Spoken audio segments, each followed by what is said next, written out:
अस्सलामुअलैकुम। डॉक्टर रिज़वान आपकी खिदमत में हाज़िर है। तो मैंने कहा आज एक नए टॉपिक के ऊपर बात की जाए। काफ़ी कॉमन है लंग की डिजीज़ में से और ऐसी बीमारियों में से है जो आपकी टाइम के साथ बढ़ती चली जाती हैं और इनकी इलाज के तौर पे अभी बहुत कोई इफ़ेक्टिव थेरापी या ट्रीटमेंट अवेलेबल भी नहीं है। कुछ दवाइयाँ अवेलेबल हैं लेकिन वो डिज़ीज़ को स्लो करती हैं, बिल्कुल रोकती नहीं हैं या क्योर नहीं करती। इन बीमारियों को हिस्से को हम मजबूरी तौर पे कहते हैं इंटरस्टिशियल लंग डिजीज़ ILDs। अच्छा, इसकी कई क्लासिफिकेशंस हैं, कई वजूहात हैं जिनकी वजह से ये ILDs होती हैं। अच्छा, इसमें हम ज़्यादा वो डिटेल पे तो नहीं जाएंगे, एक लेमैन की लैंग्वेज में ही मैं आपको बताऊंगा कि दो हम ब्रॉडली दो क्लासिफिकेशंस बस याद रखें ILDs को अपनी ज़बान में। एक फाइब्रोटिक होती हैं और एक होती है नॉन फाइब्रोटिक। जो फाइब्रोटिक हैं उनका प्रोग्नोसिस अच्छा नहीं होता। कहने का मतलब ये है कि आपकी बीमारी टाइम के साथ बढ़ती चली जाती है डिस्पाइट मेडिकेशन करने के, और एक स्टेज आती है कि आपको ऑक्सीजन लगाना पड़ती है और फिर आपका रेस्पिरेटरी फेलियर और वो दूसरी कम्प्लिकेशन जो ILD से होती हैं वो स्टार्ट हो जाती है। अच्छा, जो नॉन फाइब्रोटिक काजेज़ हैं वो अमूमन वो ILDs हैं जिनका अच्छा इलाज है और जिनकी ट्रीटमेंट ली जाए और वो दवाइयाँ इस्तेमाल की जाएँ तो पेशेंट बहुत बेहतर हो जाता है और कई पेशेंट्स में almost near normal lung function test हो जाते हैं। तो उसकी डिफरेंट काजेज़ हैं और जो फाइब्रोटिक काजेज़ हैं उसकी डिफरेंट काजेज़ हैं। अच्छा, ये वीडियो में तो नहीं बताया जा सकता कि क्या क्या होती हैं। ज़ाहिर बात है आप किसी भी अपने पल्मोनोलॉजिस्ट से जब भी लेज़ॉन करेंगे तो वो आपको डेफिनेटली एक डायग्नोसिस के तहत ही ट्रीट करेगा। इसमें जो सबसे कॉमन बीमारी है ना जिसे हम कहते हैं इडियोपैथिक पल्मोनरी फाइब्रोसिस, IPF भी कहते हैं या UIP, यूजुअल इंटरस्टिशियल निमोनिया, ये दो टर्मिनोलॉजी यूज़ होती है। ये एक कॉमन काज है फाइब्रोटिक ILDs की जो हमारे पास काफ़ी पेशेंट्स आते हैं, ट्रीटमेंट पे चलते हैं। अच्छा, ये एक ऐसी बीमारी है जो इसी तरह सांस फूलना, खांसी होना, खुशक खांसी होती है, उंगलियों का सोजश हो जाना, सूज जाती हैं, नीली हो जाती हैं अगर ऑक्सीजन कम हो रही होती है, और बाज़ औक़ात इसके साथ बुखार भी हो सकता है लेकिन कोई उस वक़्त जब एक्ज़ासर्बेशंस वग़ैरह होती हैं। मेन इसकी अलामतें यही होती हैं, साँस बहुत ज़्यादा फूलता है, थोड़े से चलते हैं तो साँस फूल इतना फूल जाता है कि आपको बैठना पड़ता है।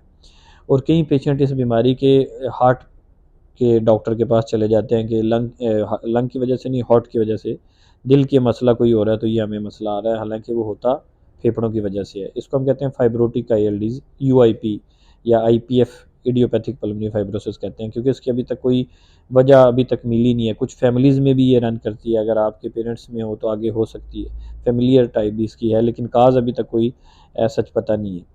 अच्छा, ये इसकी सिम्पटम्स होती हैं, फिर इसको हम डायग्नोज़ करने के लिए डिफरेंट टेस्ट कराते हैं जिसमें एक्स-रेज़ और HRCT वगैरह, CT स्कैन वगैरह कराते हैं। कुछ और टेस्ट होते हैं ये देखने के लिए कि ये जो आपकी नॉन फाइब्रोटिक है उसमें से तो नहीं है, कोई ऐसी रीज़न इसकी काज़ मिल जाए जिसका इलाज पॉसिबल हो, तो ताकि हम इसको क्योर कर सकें या एटलीस्ट इसकी प्रोग्रेशन को स्लो कर सकें।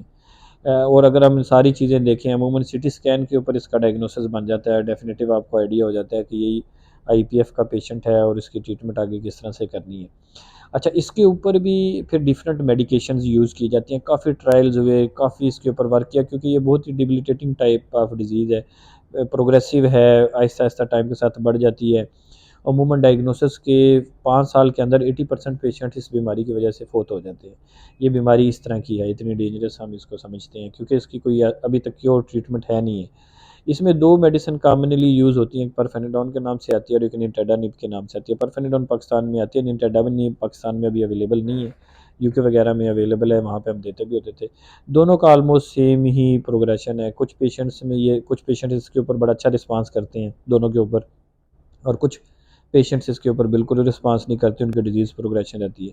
फिर उसमें हमारे कुछ पैरामीटर्स होते हैं, अगर वो एज देखते हैं, कुछ 6 मिनट वॉक टेस्ट, कुछ ऐसे पैरामीटर्स होते हैं जो हम देखते हैं और इन मेडिसिन का रिस्पॉन्स देखते हैं, उनकी स्पायरोमीट्री करा के फोर्स वाइटल कैपेसिटी वगैरह देखते हैं।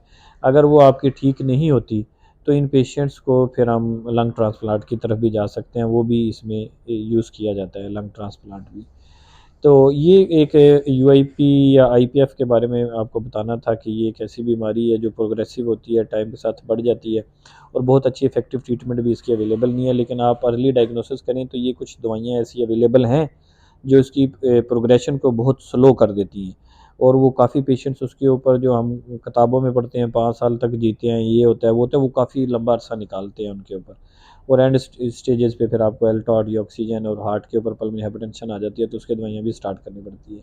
फिर इन पेशेंट्स में हम वैक्सीनेशन के ऊपर बहुत ज़्यादा जोर देते हैं, अपनी वैक्सीनेशन अच्छी रखें, इन्फेक्शन से खुद को बचाएं। इसमें क्लॉट जमा होने का डर होता है, आपके जो फेफड़ों की रगें होती हैं, वेन्स होती हैं उनके अंदर, तो उनसे बचाव की एहतियात भी बचाई जाती है। हाइड्रेशन का कहते हैं, न्यूट्रिशन वगैरह कहते हैं अच्छी रखें, डाइट हेल्दी डाइट रखें।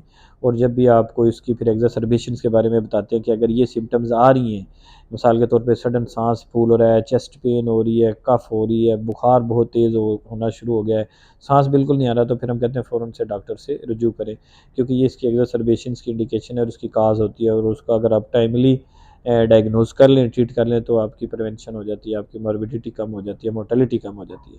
तो बहुत बहुत शुक्रिया आपका ये वीडियो देखने का। तो आज हमने बेसिकली ये किया ILDs के ऊपर, इंटरस्टिशियल लंग डिजीज़। एक वीडियो मैं बनाऊंगा जिसमें हम नॉन फाइब्रोटिक ILDs क्या होती हैं और उनमें कौन सी ट्रीटमेंट है, क्योंकि वो बड़ी इफेक्टिव ट्रीटमेंट अवेलेबल है, तो इंशाल्लाह आपको वो बताई जाएगा। बहुत शुक्रिया आप लोगों का।